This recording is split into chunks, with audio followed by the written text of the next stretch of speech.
Hello friends, मैं अभी और वेलकम करता हूं आप सबको मेरे चैनल गांव का गार्डनर में। तो आज हम इस प्लांट के बारे में बात करेंगे जिसको आप सभी लोग जानते हैं, बोगनविलिया। इसको कहीं कहीं बागान विलास भी कहा जाता है। तो आप लोग देख सकते हैं इसमें कितना सारा फूल अभी भी मानसून के सीज़न में भी खिला हुआ है। तो चलिए मैं इसके बारे में आपको कुछ बहुत ही ज़्यादा इम्पोर्टेंट टिप्स और ट्रिक्स के बारे में बताने जा रहा हूँ। तो देखिए, वीडियो को प्लीज़ स्किप मत कीजिएगा और आखिरी तक देखिएगा, आपको बहुत कुछ सीखने को मिलेगा।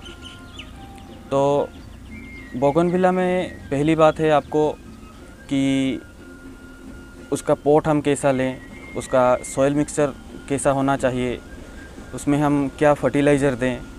तो ये सब के बारे में मैं बताऊंगा। तो आखिरी तक वीडियो को पूरा देखते रहिए, आपको बहुत ही ज़्यादा नॉलेज मिलेगा। तो चलिए वीडियो को शुरू करते हैं। तो पहले इस प्लांट के बारे में कुछ जान लेते हैं। ये प्लांट को फ्लावरिंग मशीन भी कहा जाता है, क्योंकि आप देख सकते हैं मशीन की तरह इसमें सभी फ्लावर आए हुए हैं। ये प्लांट फ्लावर जो प्रोड्यूस की तरह करता है, तो इसीलिए इसे फ्लावरिंग मशीन भी कहा जाता है। तो किन किन लोगों का ख्याल है कि इस प्लांट में सिर्फ सर्दियों में फूल खिलता है, ये बिल्कुल ही गलत है। आप उसमें इस प्लांट में से आप पूरा साल फ्लावर ले सकते हैं। तो इसके लिए इसका ज़्यादा देखभाल भी करना नहीं चाहिए, ज़्यादा देखभाल की ज़रूरत नहीं पड़ता इसे। तो कुछ कुछ चीज़ें आप ध्यान में रखिए, आपको बहुत ही ज़्यादा फूल मिलेगा। और क्या क्या चीज़ ध्यान में रखना चाहिए ये मैं बताऊंगा आपको आखिरी में। तो पहले कुछ सिंपल ट्रिक से आपको इसे प्रून करना पड़ता है, बार बार साल भर प्रून करना पड़ता है। और खाना टाइम टू टाइम अगर आप देंगे तो इसमें से बहुत ज़्यादा फूल आप ले सकते हैं। तो चलिए पहले पॉट के बारे में डिस्कशन करते हैं कि हमें किस तरह का पॉट चाहिए इस बोगनविलिया प्लांट को लगाने के लिए।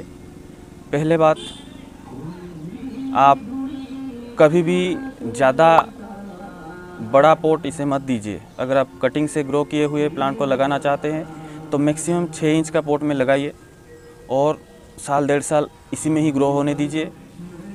उसके बाद ही आप बड़ा पॉट में शिफ्ट कर सकते हैं। तो अगर आप नर्सरी से कोई प्लांट बाय करके लाए हैं तो उसे अगर आप लगाना चाहते हैं तो कोशिश कीजिए कि ज़्यादा डेप्थ वाला पॉट आप मत दीजिए, थोड़ा फ्लैट पॉट दीजिए तो अच्छा रहेगा। फ्लैट पॉट में लगाने से अच्छा रहता है। उसके बाद सेकंड चीज़ है कि किस तरह का सॉइल मिक्सचर में हम उसे इस प्लांट को लगाएं। तो बहुत ही ध्यान रखने वाली बात यह है कि हमें जो भी सॉइल मिक्सचर हम बनाएं वो वेल ड्रेनेज होना चाहिए। मतलब पानी इसमें खड़ा ना हो, पानी देने के साथ साथ वो नीचे से निकल जाए, ऐसे हमें ड्रेनेज वाला सॉइल मिक्सचर बनाना होगा। तो इसके लिए हमें चाहिए होगा 40% कंपोस्ट, जो कि हालांकि हम अलग प्लांट में जब देते हैं तो मैक्सिमम 30% कंपोस्ट देते हैं, लेकिन इसमें हम 40% कंपोस्ट देंगे, क्योंकि इस प्लांट को कंपोस्ट खाद बहुत ही ज़्यादा पसंद है। और किसी भी कंपोस्ट आप दे सकते हैं, वर्मी कंपोस्ट दे सकते हैं या फिर काउडंग कंपोस्ट जो कि 1-1.5 साल पुराना हो, ये वाला भी दे सकते हैं। तो 40% कंपोस्ट लेंगे हम और 30% प्लेन गार्डन सॉइल और 30% रिवर सेंट, जो मोटे दाने वाले रिवर सेंट होता है वो वाला हम इस्तेमाल करेंगे सॉइल मिक्सर बनाने के लिए। इसके साथ हमें 1 मुट्ठी के करीब बोन मील मिला देंगे और 1 मुट्ठी के करीब नीम केक मिला देंगे। नीम केक ऑप्शनल है, अगर आपके पास हो तो आप इस्तेमाल कीजिए, वरना ना करने से भी कोई प्रॉब्लम नहीं होता, लेकिन मिलाने से अच्छा रहता है। तीसरी चीज़ है, इस प्लांट को जो किस तरह का सॉइल पसंद है, मतलब उसका पीएच कितना होना चाहिए। तो इस प्लांट को एसिडिक सॉइल पसंद है, मतलब उसका पीएच लेवल 5.5 से लेकर 6 तक रहे तो बहुत ही अच्छा है। इसलिए हमें इसका पीएच लेवल का ख्याल रखना पड़ता है। अगर मतलब आप चाहे तो बीच बीच में पीएच लेवल मिट्टी का नाप भी सकते हैं। अगर आप नाप नहीं सकते तो भी कोई प्रॉब्लम नहीं। आप बीच बीच में अगर चाय के पत्ती से बना अगर लिक्विड फर्टिलाइज़र आप डालेंगे तो आपका soil pH level automatic adjust हो जाता है। और चौथी चीज़ है, हम इसमें फर्टिलाइज़र क्या दें। तो फर्टिलाइज़र की बहुत ही ज़रूरत पड़ती है इस प्लांट को, क्योंकि उसे खाना बहुत पसंद है, वो बहुत ज़्यादा खाना पसंद करती है। तो हम जो केमिकल फर्टिलाइज़र में हम एक चीज़ का ख्याल रखेंगे कि इसे नाइट्रोजन ज़्यादा ना दें। नाइट्रोजन ज़्यादा होने से उसकी पत्तियां बहुत ज़्यादा हो जाएंगे, प्लांट की ग्रोथ भी बहुत अच्छा दिखेगा, लेकिन फूल इसमें नहीं आएंगे। तो हमें फूल चाहिए, इसीलिए हम नाइट्रोजन वाला फर्टिलाइज़र कम देंगे। तो इसमें हम फर्टिलाइज़र क्या दें कि हम NPK दे सकते हैं 10-26-26, उसके साथ हम दे सकते हैं पोटास, जो कि फूल खिलाने में मदद करता है। तो NPK हम 10-26-26 और उसके साथ हम पोटास, जो म्यूरेट ऑफ पोटास होता है, ऑरेंज कलर का आता है, तो ये वाला आप दे सकते हैं। तो अब बात आती है कि कब दें और कितना दें।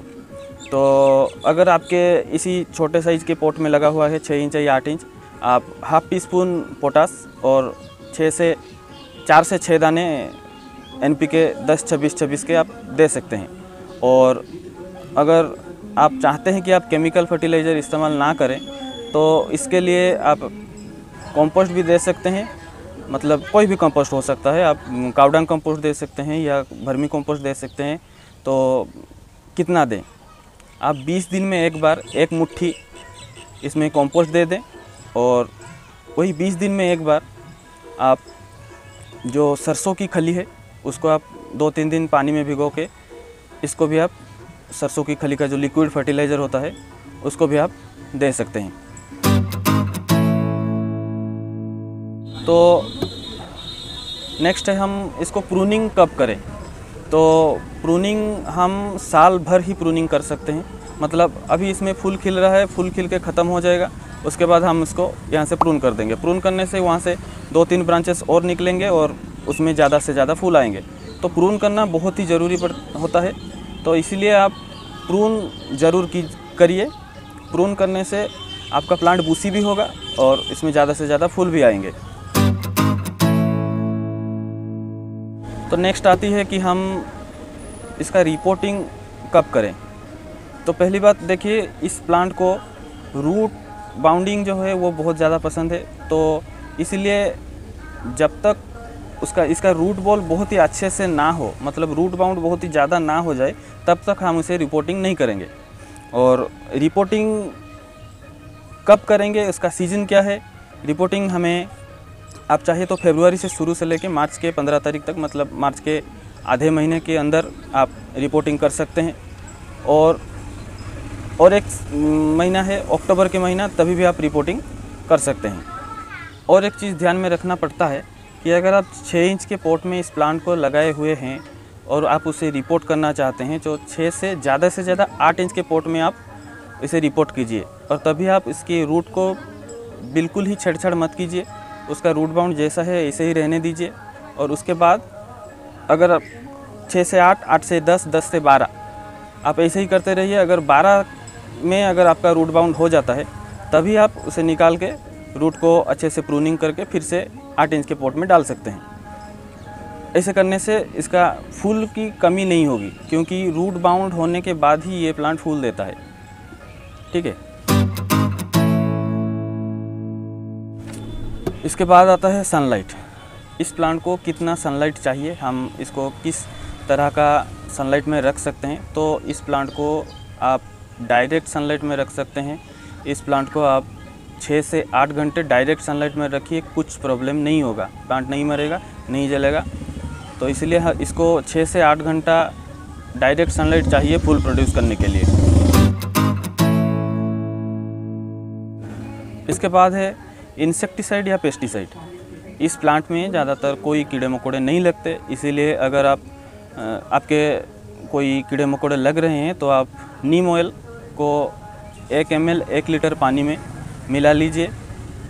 मिलेगा नहीं, इसी के लिए आपको थोड़ा सा लिक्विड सोप मिलाना पड़ेगा पानी के साथ, तो फिर ऑयल अच्छे से मिल जाएगा पानी में। तो आप स्प्रे कर दीजिए। अगर ज़्यादा कीड़े मकोड़े हैं तो 2-3 दिन के अंतर में 2-3 बार कर दीजिए, पूरे कीड़े मकोड़े निकल जाएंगे और प्लांट आपका स्वस्थ हो जाएगा।